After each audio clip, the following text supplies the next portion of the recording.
তাদের প্রার্থীদের মধ্যে অলমোস্ট 60% প্রার্থী হচ্ছে ঋণখেলাপিতে অলরেডি আক্রান্ত। ঋণখেলাপি মানে বোঝেন, ঋণখেলাপি মানে হইল আমি আমার এখন প্রচুর ঋণ, কয়দিন পরে আমি ব্যাংক লুটপাট করব, এটা হলো তাদের অবস্থা।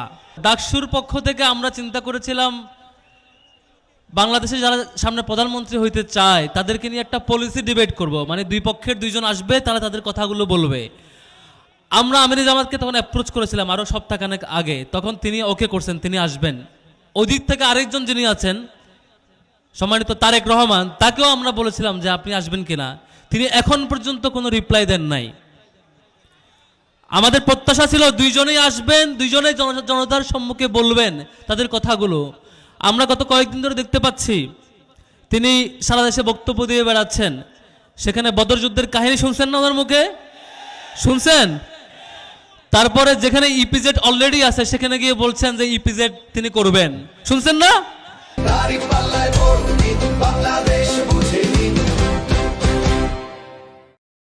যেখানে ভুট্টা চাষ হয় সেখানে গিয়ে বলছেন কিসের চাষ? সোয়াবিন চাষ, শুনছেন না?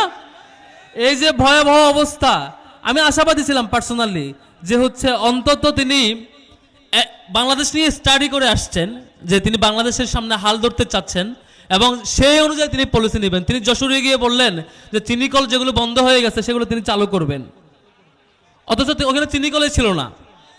অর্থাৎ আমরা আশঙ্কা করছি যদি আমরা 12 তারিখ ভুল জায়গায় সিল মারি, ভুল লোককে নিয়ে আসি, সঠিক সিদ্ধান্ত না নিতে পারি, বাংলাদেশ সম্পর্কে যাদের ভালো ধারণা নাই তারা যদি চলে আসে, সামনে ভয়াবহ দিন অপেক্ষা করছে। আমরা কি ভুল লোককে চুজ করব? আমরা ভুল লোককে চুজ করব না। আর একটা অ্যালার্মিং ব্যাপার আছে, সেটি হচ্ছে তিনি জায়গায় জায়গায় বলছেন ওনাদের অনেক অভিজ্ঞতা এবং অভিজ্ঞতা সম্পন্ন একটা পার্টিকে তিনি ক্ষমতায় আনতে চান। তো আমি কি অভিজ্ঞতা একটু ঘাটাঘাটি করতেছিলাম, পরে দেখলাম উনি নিজেই কখনো ইলেকশন করার সুযোগ পান নাই। এটা স্বাভাবিক না পাওয়াটা, গত 15 বছর ফেসিবাদ ছিল। কিন্তু আর কি অভিজ্ঞতা আছে সে অভিজ্ঞতা আমরা জানতে চাচ্ছিলাম, যে আপনি আসেন জনসম্মুখে বলেন।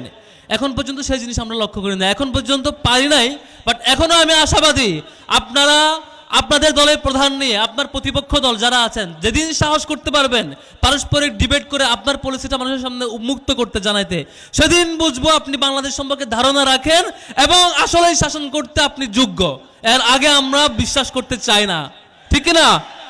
সম্মানিত বন্ধুগণ, উনি প্রায় অনেকগুলো সমাবেশে বলেছেন সামনে আসলে বাংলাদেশের অর্থনীতি দাঁড়াবে, বাংলাদেশের অর্থনীতি সক্ষমভাবে দাঁড়াবে। আমি দেখলাম একটু আগে রনি ভাই বলেছেন, সেটি হচ্ছে তাদের প্রার্থীদের মধ্যে অলমোস্ট 60% প্রার্থী হচ্ছে ঋণখেলাপিতে অলরেডি আক্রান্ত। ঋণখেলাপি মানে বোঝেন, ঋণখেলাপি মানে হইল আমি আমার এখন প্রচুর ঋণ, কয়দিন পরে আমি ব্যাংক লুটপাট করব, এটা হলো তাদের অবস্থা। আওয়ামী লীগ যে মাত্রায় ব্যাংক লুটপাট করছে তাদের অন্তত এত পার্সেন্ট ঋণখেলাপিতে আক্রান্ত প্রার্থী ছিল না। আজকে বিএনপি তার চাইতে উজ্জ্বল দৃষ্টান্ত দেখাইলো। তা আমরা আশঙ্কা লক্ষ্য করছি যদি ভুল লোক এই জায়গায় চলে যায়, আপনার দেশের দায়িত্ব ভুল লোককে যদি দিয়ে দেন, কাল বাদে পরশু সকল ব্যাংক আবারও লুটপাটের শিকার হইতে পারে। সম্মানিত বন্ধুগণ, আমাদের ভোট এবারে কয়টা ভোট? প্রথম ভোট হচ্ছে যে ভোটকে তারেক রহমান সবচেয়ে বেশি ভয় পাইছে, সেটি হচ্ছে হ্যাঁ ভোট। কোন ভোট? উনি হ্যাঁ ভোটের পক্ষে আসতে মোটামুটি 2-2.5 মাস সময় নিছেন, তারপরে চিন্তা করছে। যখন দেখে সব মানুষ হ্যাঁ পক্ষে চলে আসছে তখন তিনি আর না এসে পারেন নাই। তাহলে আমরা আগামী 12 তারিখ প্রথম ভোট কোন ভোট হবে? হ্যাঁ মানে আজাদি, হ্যাঁ মানে কি, আর না মানে গোলামি, না মানে কি, আমরা আজাদির পক্ষে আছি ইনশাল্লাহ।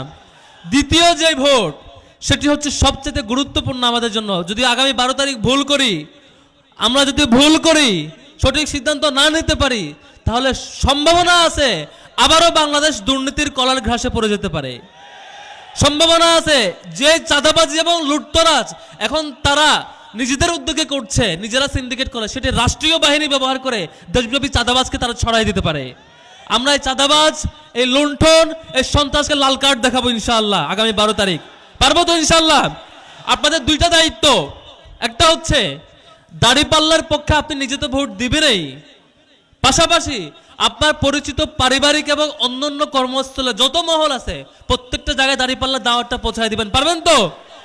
প্রত্যেক ব্যক্তি নিজে তার জায়গায় ইনসাফের অ্যাম্বাসেডর হয়ে জনগণের দ্বারে দ্বারে পৌঁছাবেন, পৌঁছে পৌঁছে বলবেন যে এবারের সিদ্ধান্ত খুবই গুরুত্বপূর্ণ। যদি আমরা সিদ্ধান্ত না নিতে পারি, ৭১-এর পরে ৯০ আসছে, ৯০-এর পরে ৬-৭ পেরিয়ে ৯ আসছে, এখন আবার ২৪ আসছে। বারবার এই ক্রাইসিস আমরা ফেস করতে চাই না।